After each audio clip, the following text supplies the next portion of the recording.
आज की कहानी है ऐसे चार दोस्तों की जो बहुत ही अच्छे दोस्त थे और चारों ही पढ़ने के लिए वो लोग एक ही यूनिवर्सिटी में थे और चारों ही एक रूम में हॉस्टल में रहा करते थे।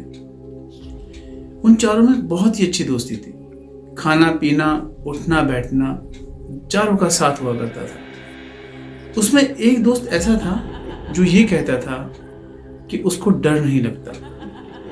जी हाँ, डर नहीं लगता। डर तो आपको भी लगता है, हमें भी लगता है, उन तीनों को भी लगा करता था जो उसके साथ थे। लेकिन वो जो चौथा लड़का था जिसका नाम सचिन था, उसका मानना था कि भूत प्रेत जिन जिन्नात कुछ नहीं होते और उसको उनसे डर नहीं लगता। ये कहानी चार लड़कों सचिन, अमित, केशव और परमीत की है। एक दिन चारों बैठे मजाक कर रहे होते हैं। अचानक मजाक मजाक में टॉपिक इस बात पर आ जाता है कि डर लगता है या नहीं लगता है। सचिन कहता है, यार तुम्हें तो पहले से ही पता है कि मैं डरता नहीं। और बाकी के जो दोस्त थे जिसमें अमित था, अमित कहता है कि नहीं यार, भूत प्रेत होते हैं। इसी वजह से दोनों के बीच में बहस हो जाती है। अमित, केशव, परमीत का मानना था कि भूत प्रेत जिन्नात जिन होते हैं, चुड़ैलें डायन होती हैं। और सचिन का मानना था कि ये इंसान का सिर्फ अंदर का एक डर है, ऐसा कुछ नहीं होता। इसी बात पर उन चारों की आपस में बहस हो जाती है। अब सचिन ये कहता है, ठीक है, तुम मुझसे शर्त लगा सकते हो। अमित सचिन के साथ एक शर्त लगाता है और कहता है कि सचिन, मेरे दादाजी की एक हवेली है जो बरसों से खाली पड़ी है, उसमें कोई नहीं रहता। अगर तू अकेला उस हवेली के एक कमरे में एक रात गुजार ले तो मैं तुझे 10,000 रुपये इनाम में दूंगा। यानी कि वो अमित सचिन के साथ शर्त लगाता है कि मैं तुझे 10,000 रुपये शर्त में दूंगा। ये बात सुनकर बाकी के जो दोनों दोस्त हैं वो अमित से कहते हैं, यार तू शर्त लगा रहा है इससे, और अगर ये जीत गया है तो? अमित कहता है, नहीं, क्योंकि मेरे दादाजी की हवेली में चुड़ैल का वास है। बाकी जो उसके दोनों दोस्त होते हैं वो बहुत ध्यान से सुनते हैं और उससे पूछते हैं, मतलब हम समझे नहीं, खुलकर बता अमित, क्या बात है? तेरे दादाजी की हवेली में ऐसा क्या है? इसी बात पर सचिन हंसने लगता है क्योंकि वो भूत प्रेत में यकीन नहीं करता। तो अमित बताता है कि उसके दादाजी की हवेली में उनकी 2 बेटियों का कत्ल हुआ था और उनकी आत्माएं आज भी रात 12 बजे के बाद उस हवेली में टहलती हैं। अगर वहाँ कोई आ जाता है तो वो उसको तंग करती हैं। बार बार दरवाज़ा खटखटाने की आवाज़ आती है और अजीबोगरीब एक भयानक सा माहौल बन जाता है। अमित के जो बाकी जो 2 दोस्त हैं वो तो बहुत डर जाते हैं और सचिन कहता है, ठीक है, मैं शर्त के लिए तैयार हूँ और मैं एक रात उसी हवेली में गुजारूंगा जहाँ तू बोल रहा है। बाकी के दोनों दोस्त भी सचिन को बहुत समझाते हैं, अरे नहीं सचिन, तू पागल है, ऐसा मत कर। लेकिन क्योंकि सचिन को अपने आप पे बहुत ज़्यादा कॉन्फिडेंस होता है तो वो बोलता है कि नहीं, मुझे एक रात वहाँ गुजारनी है। वो चारों दोस्त अगले दिन तैयार होकर उस हवेली की तरफ चल पड़ते हैं। अमित अपने बाकी तीनों दोस्तों के साथ, जिसमें केशव, परमीत और सचिन थे, उनको लेके अपने दादाजी की हवेली की तरफ चला जाता है। वो लोग तकरीबन 10:30 बजे हवेली के अंदर चले जाते हैं। बहुत अजीब सी हवेली, चारों तरफ सन्नाटा, कोई नहीं वहां पे उसके आसपास। हवेली का दरवाजा खोला जाता है। उसके बाद वो चारों उस हवेली में अंदर चले जाते हैं और फिर सीढ़ियों से होते हुए सीधा पहले फ्लोर के बीच वाले कमरे में चले जाते हैं, जहां पर अमित का कहना था कि दादाजी की बेटियों का कत्ल हुआ था और उनकी रूहें रात को वहां आती हैं। वो जब चारों उस कमरे में चले जाते हैं तो चारों तरफ का माहौल देखते हैं मकड़ी के जाले लगे हैं, चारों तरफ धूल मट्टी है। ऐसा लगता था कई 100 सालों से उस हवेली को नहीं खोला गया। अब चारों उसमें चले जाते हैं और उनको कुछ अजीब सा खौफ सा महसूस होता है। इतने में अमित का जो दोस्त है केशव, वो पूछता है कि अमित आखिर बात क्या हुई थी, कत्ल कैसे हुआ था। तब वो बताता है कि एक रात कोई पागल खाने से बाहर भाग गया था और उस रात दादाजी अपनी दोनों बेटियों के साथ उस हवेली में थे। दादाजी को किसी काम से बाहर जाना होता है, बिजनेस के सिलसिले में। दादाजी चले जाते हैं और बेटियों को ये बोल जाते हैं कि तुम कोई भी आए, किसी भी कमरे का, हवेली का दरवाज़ा मत खोलना। जब मैं आऊँगा और मैं आवाज़ लगाऊंगा तभी दरवाज़ा खोलना। दोनों बेटियां तैयार हो जाती हैं क्योंकि उस हवेली में उन दो बेटियों के अलावा और उन दादाजी के अलावा कोई नहीं रहता था।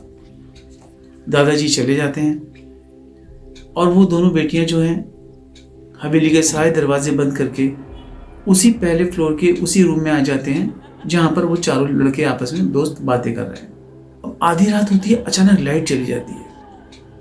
एक बहन दूसरी बहन से बोलती है कि मुझे बहुत डर लग रहा है, चारों तरफ अंधेरा है और हमारे आसपास भी कोई नहीं है, मुझे बहुत डर लग रहा है, कहीं वो पागल यहाँ आकर हमें मार न दे। दूसरी बहन बोलती है इसमें डरने की क्या बात है, हमने हवेली के सारे दरवाजे खिड़कियाँ सब बंद कर दी हैं, अब कोई क्यों आएगा। दोनों आपस में बातें कर रही होती हैं। अचानक दरवाजे पे किसी के खटखटाने की आवाज़ आती है। दोनों सहम जाती हैं, डर जाती हैं। उनको लगता है कि शायद वही कहीं वो पागल तो नहीं। वो पहले फ्लोर से नीचे झांक कर पूछती हैं कौन है, कौन है, लेकिन कोई आवाज़ नहीं आती। उसको दूसरी वाली बहन बोलती है मैं बाहर जाकर देख कर आती हूँ कि कौन है। बहन बोलती है कि नहीं, तुम बाहर मत जाओ, पता नहीं कहीं वो कातिल ना हो। बहन बोलती है नहीं, हो सकता है दादाजी किसी काम से वापस आ गए हों, कुछ भूल गए हों, तो मैं एक बार देख आती हूँ। छोटी बहन के समझाने पर भी बड़ी बहन नहीं मानती और वो बाहर चली जाती है। छोटी बहन उस कमरे का अंदर से दरवाज़ा लगा लेती है। बड़ी बहन बाहर आती है और आवाज़ लगाती है कौन है, कौन है, कौन है, लेकिन उसको कोई नज़र नहीं आता। अचानक एकदम से कहीं से एक हाथ आता है और उसके चाकू से उसके पेट में मार देता है।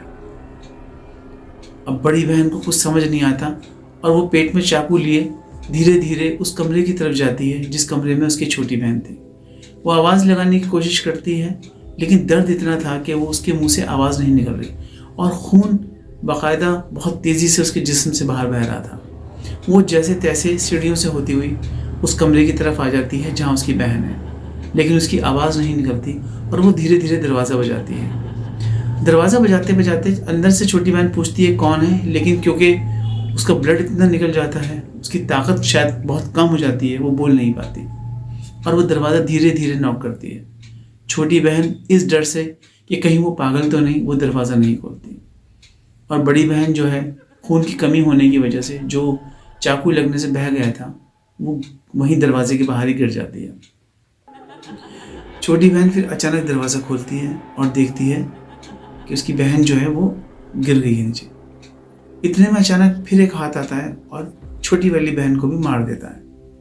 दोनों बहनों का वहाँ कत्ल हो जाता है और तब से आज तक दादाजी, क्योंकि वो हवेली छोड़ के चले जाते हैं क्योंकि उनकी बेटियों का वहाँ मर्डर हो जाता है और दादाजी वो किसी को हवेली देते भी नहीं, बेचते भी नहीं और वहाँ से चले जाते हैं। और कहते हैं तब से आज तक उस हवेली में उन दो बहनों की आत्माएं घूमती हैं। अगर कोई वहाँ रहने की कोशिश करे या आए तो वो उसको बर्दाश्त नहीं करती।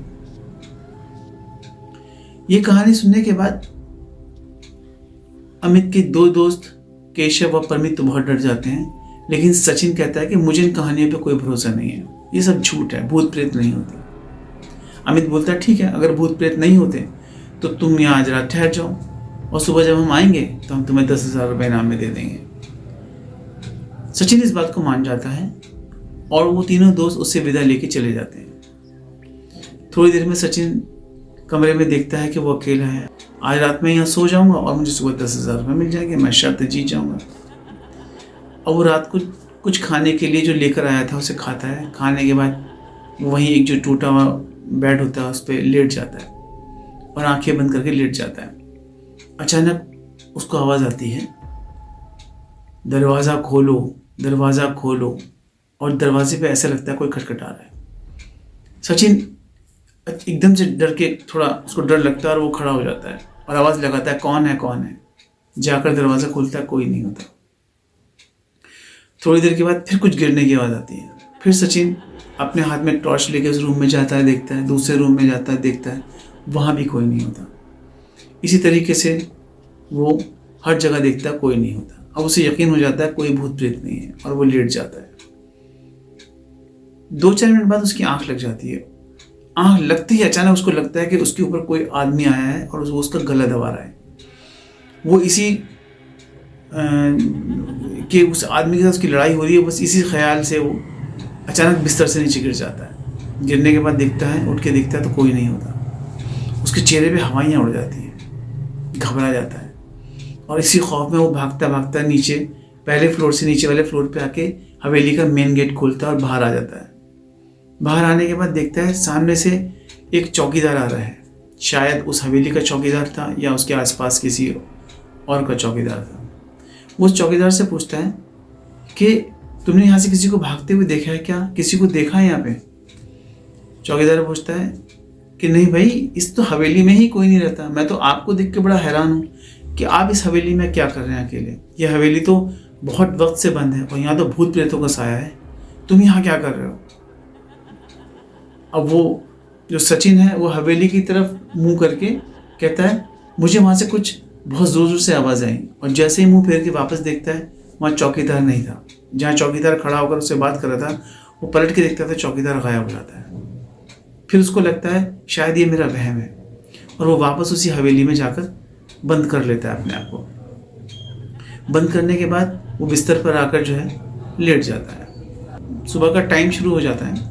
अब तीनों दोस्त कहते हैं कि भाई चलो अब हम चलकर देखते हैं कि सचिन का क्या हाल है। वो तीनों दोस्त जो हैं उस हवेली की तरफ चल पड़ते हैं और जब वहाँ पहुँचते हैं, देखते हैं, कमरा खोलते हैं तो देखते हैं कि सचिन एक कोने में बैठा पूरी तरह कपकपा रहा है और चिल्ला रहा है और उसके चेहरे पे और उसके जिस्म में कुछ खून लगा हुआ है और शायद उसके हाथों में भी कुछ खून है।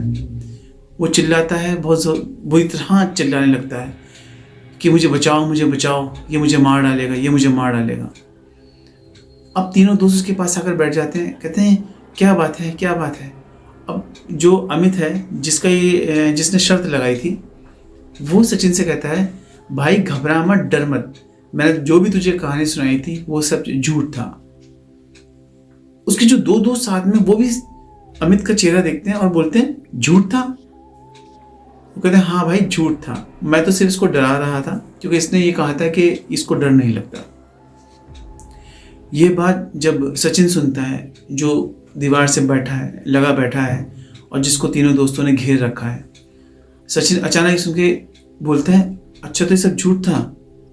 तो अमित कहता है हाँ ये झूठ था। तो सचिन जोर जोर से हंसना शुरू कर देता है। कभी रोता है, कभी हंसता है, हंसते हंसते रोता है, रोते रोते हंसता है, बहुत जोर जोर से।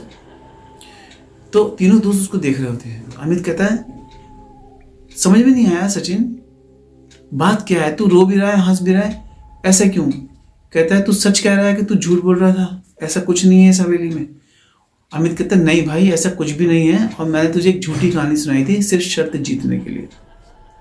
तो कहता है अच्छा अगर ये सब झूठ है तो फिर वो सामने कौन है? आप भी सोच रहे होंगे कि सामने कौन था। तो जैसे ही तीनों दोस्त निगाह उठा के उस तरफ देखते हैं जिधर सचिन उंगली उठा के पूछ रहा था कि सामने कौन है, वहां सचिन ही खड़ा था। तीनों हैरान हो जाते हैं कि अगर वहां सचिन है तो फिर ये गोद में कौन है। देखते हैं तो उनकी गोद में जहां वो तीनों उसके पास आके बैठे थे वो सचिन की डेड बॉडी होती है और सामने भी सचिन ही खड़ा होता है। यानी कि सचिन को जो कहानी अमित ने सुनाई थी वो झूठी थी, मगर जो कुछ सचिन के साथ उस हवेली में घटा, उसके साथ हुआ, वो सब कुछ सच था। क्योंकि सचिन की बॉडी उन तीनों के गोद में थी और जब तीनों ने पलट कर देखा तो सचिन की आत्मा सामने खड़ी थी। तीनों खौफ के मारे वहाँ से डर के सचिन को छोड़कर बाहर भाग जाते हैं। अब आप मुझे कमेंट करके बताइए कि आपको क्या लगता है इस कहानी में कितनी सच्चाई है। क्या वाकई में भूत प्रेत होते हैं? क्या आप भूत प्रेत जिन पर भरोसा करते हैं? आपके साथ कुछ ऐसा हुआ है या किसी के साथ ऐसा कुछ हुआ है तो वो आप हमें बताइए। हम अपने चैनल पर आपके नाम, आपकी फ़ोटो के साथ उस कहानी को प्रसारित करेंगे। तो कैसी लगी आज की कहानी आप हमें कमेंट करके ज़रूर बताइएगा।